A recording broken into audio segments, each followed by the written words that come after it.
A car is moving with a uniform velocity of 20 meter per second for 20 seconds.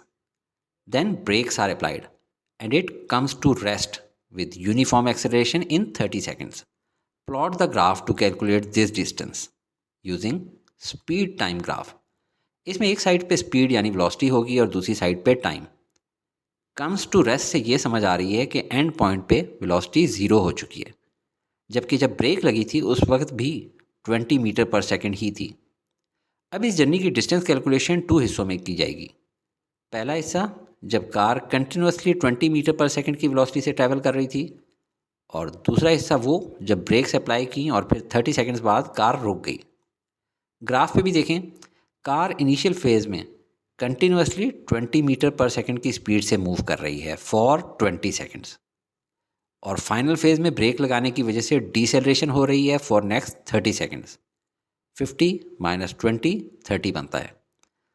अब graph की मदद से distance measure करना है तो देखें, area under this velocity time curve is called distance. सुन रखा है ना, S is equal to V T. पर ये ग्राफ की मदद से कैसे कैलकुलेट होगा? देखें, इस ग्राफ में 2 शेप्स हैं. एक ये रेक्टेंगल और दूसरा ये राइट एंगल ट्राइंगल. रेक्टेंगल का एरिया तो बहुत आसान है, होता है विड्थ मल्टीप्लाई बाय लेंथ, जबकि ट्राइंगल का एरिया क्या होता है अक्सर लोग भूल जाते हैं, half multiply bye width multiply by length. क्योंकि राइट एंगल ट्राइंगल असल में किसी कंप्लीट रेक्टेंगल को 2 हिस्सों में काट कर बनाया जाता है, और इसीलिए जो कंप्लीट रेक्टेंगल का width multiply by length area था वो हाफ होके बन जाता है half multiply bye width multiply by length. अब हम गिवन लिख लेते हैं. पहले फेज़ 1 के लिए विड्थ है 20 और लेंथ भी है 20, तो इसका एरिया बना 20 multiply by 20 is equal to 400, यानी डिस्टेंस S1 फॉर फेज़ 1 हुआ 400 मीटर.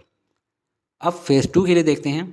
विड्थ है 30, लेंथ है 20, तो इसका एरिया बना half multiply by 30 multiply by 20 is equal to 300, यानी डिस्टेंस S2 फॉर फेज़ 2 हुआ 300 metre.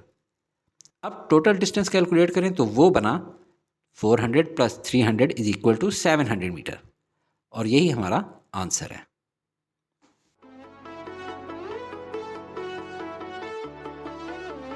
Study with me, a learning experience.